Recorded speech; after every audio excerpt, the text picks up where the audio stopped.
మన రక్షకుడు ఛానల్ ని వీక్షిస్తున్న మీ అందరికీ ప్రభు పేరిట శుభములు.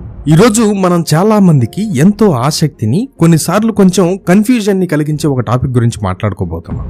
అదే దేవదూతలు, ఏంజల్స్. మనం సినిమాల్లోనూ చాలా వీడియోస్ లోనూ కథల్లోనూ వింటుంటాం. తెల్లటి బట్టలతో పెద్ద పెద్ద రెక్కలతో ఆకాశంలో ఎగురుతూ ఉంటారు. కానీ నిజంగా బైబిల్ దేవదూతల గురించి ఏం చెప్తుంది? వాళ్ళు ఎవరు? వాళ్ళు ఎక్కడి నుండి వచ్చారు? వాళ్ళు ఏం చేస్తారు? వాళ్ళల్లో కూడా రకాలున్నాయా? ఇలాంటి ఎన్నో ప్రశ్నలకు ఈరోజు మనం వాక్యం ఆధారంగా సమాధానాలు తెలుసుకుందాం. ఇది చాలా ఇంట్రెస్టింగ్ టాపిక్ కాబట్టి స్కిప్ చేయకుండా చివరి వరకు చూడండి. మొట్టమొదటిగా ఏంజెల్ అనే మాటకు అర్థం ఏంటంటే, ఈ పదం ఏంజెలోస్ అనే గ్రీక్ పదం నుండి వచ్చింది. దాని అర్థం వార్తాహరుడు లేదా సందేశాన్ని మోసుకొచ్చేవాడు, మెసెంజర్. అంటే దేవదూతల ప్రాథమికమైన పని దేవుని సందేశాలను మనుషులకు చేరవేయడం. మరి వీళ్ళు ఎలా ఉంటారు? వీళ్ళు మామూలుగా మాంసము ఎముకలు ఉన్న శరీరాన్ని కలిగిన వాళ్ళు కాదు. వాళ్ళు ఆత్మస్వరూపులు, స్పిరిచువల్ బీయింగ్స్. కానీ అవసరమైనప్పుడు వాళ్ళు మనుషుల రూపంలో కనిపించగలరు. మీకు గుర్తుందా? ఆదికాండము 19వ అధ్యాయంలో సొదొమ గొమొర్రా పట్టణాలను నాశనం చేయడానికి ముందు ఇద్దరు దేవదూతలు లోతు దగ్గరకు మనుషుల రూపంలోనే వస్తారు. లోతు వాళ్ళను చూసి సాధారణ మనుషులే అనుకుంటాడు. అంటే వాళ్లకు మానవ రూపాన్ని ధరించే శక్తి ఉంది. అయితే అసలు దేవుడు దేవదూతలను ఎందుకు సృష్టించాడు? వాళ్ళ పనులేంటి? బైబిల్లో వాళ్ళు చాలా పనులు చేసినట్టు మనం చూస్తాం. ఒకటి, వాళ్ళు నిరంతరం దేవుణ్ణి ఆరాధిస్తారు, స్తుతిస్తారు. ఆయన ఆజ్ఞకు లోబడి ఆయన వాక్యమును నెరవేర్చు బలశూరులారా, ఆయన దూతలారా, యెహోవాను స్తుతించుడి అని 103వ కీర్తన 21వ వచనంలో ఉంటుంది. వాళ్ళ ప్రధానమైన పని దేవుణ్ణి మహిమపరచడం. రెండవదిగా మనం ముందుగా చెప్పుకున్నట్లు వాళ్ళు దేవుని సందేశాలను మనకు అందిస్తారు. లూకాసు వార్తలో చూస్తే గాబ్రియేలు అనే దేవదూత జకర్యా దగ్గరకు వచ్చి యోహాను పుట్టుక గురించి, ఆ తర్వాత మరియ దగ్గరకు వచ్చి యేసు పుట్టుక గురించి శుభవార్త చెప్తాడు. గొర్రెల కాపరులకు కూడా దేవదూతలే కదా క్రీస్తు పుట్టుక గురించి మొదటిగా చెప్పింది. మూడవదిగా వాళ్ళు దేవుని ప్రజలను కాపాడుతారు, పరిచర్య చేస్తారు. 91వ కీర్తనలో మనకందరికీ ఇష్టమైన వాక్యం ఉంటుంది కదా, నీ మార్గములన్నిటిలో నిన్ను కాపాడుటకు ఆయన నిన్ను గూర్చి తన దూతలకు ఆజ్ఞాపించును. మనల్ని కాపాడడానికి దేవుడు తన దూతలను నియమిస్తాడు. నాలుగవదిగా కొన్నిసార్లు దేవుని తీర్పును అమలు చేయడానికి కూడా వాళ్ళు సాధనాలుగా ఉంటారు. మత్తయి సువార్త 13వ అధ్యాయంలో యుగ సమాప్తిలో దేవదూతలు వచ్చి దుర్మార్గులను నీతిమంతుల నుండి వేరు చేస్తారని ఉంటుంది. సరే, ఇంతకీ ఈ దేవదూతలను ఎవరు సృష్టించారు? కొలస్సీలకు రాసిన పత్రిక 1వ అధ్యాయము 16వ వచనంలో చాలా స్పష్టంగా ఉంటుంది.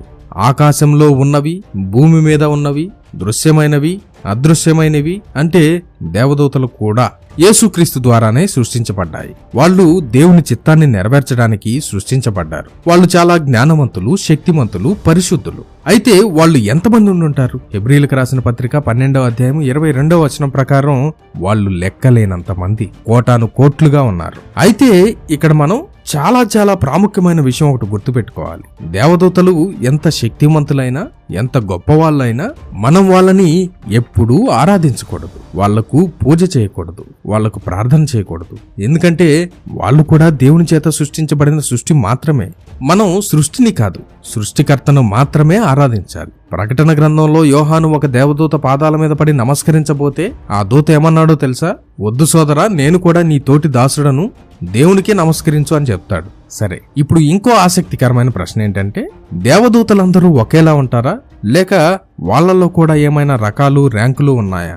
బైబిల్ ప్రకారం ఉన్నట్టుగానే అనిపిస్తుంది. ప్రధానంగా 3 రకాల దేవదూతల గురించి మనం మాట్లాడుకుందాం. మొదటిది సెరాపులు. యెషయా గ్రంథం 6వ అధ్యాయంలో మనం వీరి గురించి చదువుతాం. దేవుని సింహాసనం పైన వీళ్ళు నిలబడి ఉంటారట. ప్రతి ఒక్కరికి 6 రెక్కలుంటాయి.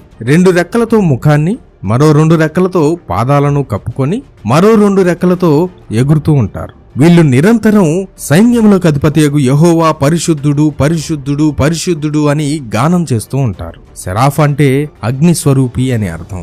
అంటే వీళ్ళు దేవుని పరిశుద్ధతకు, ఆయన తేజస్సుకు ప్రతీకగా ఉంటారు. రెండవ రకం కెరూబులు. వీరి గురించి మనం ఆదికాండంలోనే చదువుతాం. ఆదాము అవ్వలు ఏదేను తోట నుండి వెళ్ళగొట్టబడిన తర్వాత జీవవృక్షానికి వెళ్లే మార్గాన్ని కాపలా కాయడానికి దేవుడు కెరూబులను, జ్వాలలు కలిగిన ఖడ్గాన్ని ఉంచాడు. అంటే వీళ్ల పని పవిత్రమైన వాటిని కాపాడడం. పాత నిబంధనలో దేవుడు నివసించే మందసం పైన 2 కెరూబుల ప్రతిమలుంటాయి. వీళ్లను కొన్ని చోట్ల 2 ముఖాలతో, మరికొన్ని చోట్ల 4 ముఖాలతో వర్ణించారు. వీళ్ళు దేవుని మహిమకు, ఆయన సన్నిధికి కాపలాదారులుగా దూతలుగా ఉంటారు. మూడో రకం ప్రధాన దూతలు, ఆర్కేంజల్స్. ఆర్కేంజల్ అంటే దూతలలో ముఖ్యుడు, నాయకుడు అని అర్థం. బైబిల్లో ప్రధానంగా మనం ఇద్దరి పేర్లను చూస్తాం. ఒకరు మికాయేలు, రెండు గాబ్రియేలు. మికాయేలు ఒక యోధుడి లాంటివాడు. ప్రకటన గ్రంథంలో మికాయేలు అతని దూతలు ఆ ఘటసర్పంతో అంటే అపవాదితో యుద్ధం చేసినట్లు ఉంటుంది. ఇతను దేవుని ప్రజల పక్షంగా పోరాడే యోధుడు. రెండవదిగా గాబ్రియేలు. ఇతను ఒక ముఖ్యమైన మెసెంజర్. మనం ముందుగా చెప్పుకున్నట్లు యేసు ప్రభువు జననం గురించిన శుభవార్తను మోసుకొచ్చింది ఈ దేవదూతే. వీరే కాకుండా అధికారులు, ప్రధాన దూతలు వంటి పదాలు కూడా బైబిల్లో రాయబడ్డాయి.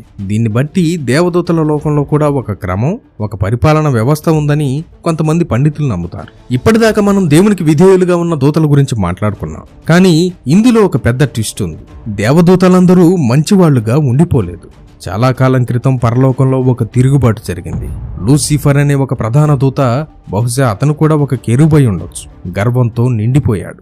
యెషయా గ్రంథం 14వ అధ్యాయంలో అతని గర్వాన్ని మనం చూడొచ్చు. నేను ఆకాశానికి ఎక్కిపోతాను, దేవుని నక్షత్రాలకు పైగా నా సింహాసనాన్ని హెచ్చిస్తాను, నేను మహోన్నతునితో సమానుడిగా ఉంటాను అని తన హృదయంలో అనుకున్నాడు.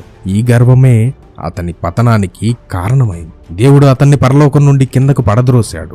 అప్పుడే లూసిఫర్ సాతానుగా, అపవాదిగా మారాడు. అప్పుడు అతను ఒక్కడే పడిపోలేదు. ప్రకటన గ్రంథం 12వ అధ్యాయం ప్రకారం ఆ ఘటసర్పం తన తోకతో ఆకాశ నక్షత్రాలలో 3వ భాగాన్ని లాగి భూమి మీద పడవేసింది. ఇక్కడ నక్షత్రాలు అంటే దేవదూతలకు గుర్తుగా చెప్పారు. అంటే మొత్తం దేవదూతలలో 3/4 మంది సాతానుతో పాటు తిరుగుబాటు చేసి దేవునికి విరోధులుగా మారిపోయారు. వీళ్లే ఇప్పుడు దెయ్యాలు, దురాత్మలు. మరి పడిపోయిన ఈ దూతల భవిష్యత్ ఏంటి? వాళ్లకు శిక్ష తప్పదు. మత్తయి సువార్త 25వ అధ్యాయం 41వ వచనంలో యేసు ప్రభువుల వారు స్పష్టంగా చెప్పారు, శపించబడిన వారలారా, నన్ను విడిచి అపవాదికిని వాని దూతలకును సిద్ధపరచబడిన నిత్యాగ్నిలోనికి పోండి అని. పేతురు రాసిన 2వ పత్రిక 2వ అధ్యాయం 4వ వచనంలో కూడా పాపం చేసిన దేవదూతలను దేవుడు విడిచిపెట్టలేదని, తీర్పు కోసం వారిని పాతాళ లోకంలో బంధించాడని ఉంది. వారి అంతం నిశ్చయం. మన కంటికి కనిపించకపోయినా మన చుట్టూ ఒక ఆత్మీయ ప్రపంచం ఉంది. ఒకవైపు దేవుని ఆజ్ఞలను నెరవేర్చే పరిశుద్ధ దూతలుంటే, మరోవైపు మనల్ని పాడు చేయాలని చూసే పడిపోయిన దూతలు అంటే దురాత్మలు కూడా ఉన్నాయి. మనం ఒక ఆత్మీయ యుద్ధంలో ఉన్నాం. అయినప్పటికీ మనం భయపడాల్సిన అవసరం లేదు. ఎందుకో తెలుసా?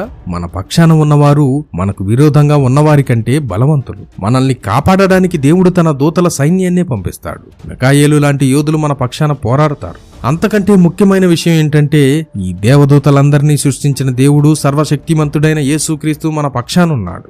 ఆయన సాతాను తలను ఇప్పటికే సిలువు మీద చితకతొక్కాడు. విజయం మనదే. ఆయన యందు విశ్వాసం ఉంచినప్పుడు ఏ దుష్టశక్తి మనల్ని ఏమీ చేయలేదు. ఆయన దూతలు మనకు తోడుగా ఉండి మనల్ని కాపాడుతారు. మన ఆత్మీయ జీవితంలో మనం ఒంటరి వారం కాదు. మనకు ఒక పరలోక సైన్యం అండగా ఉంది అనే ధైర్యంతో ముందుకు సాగుదాం. Jesus coming soon, so be prepared.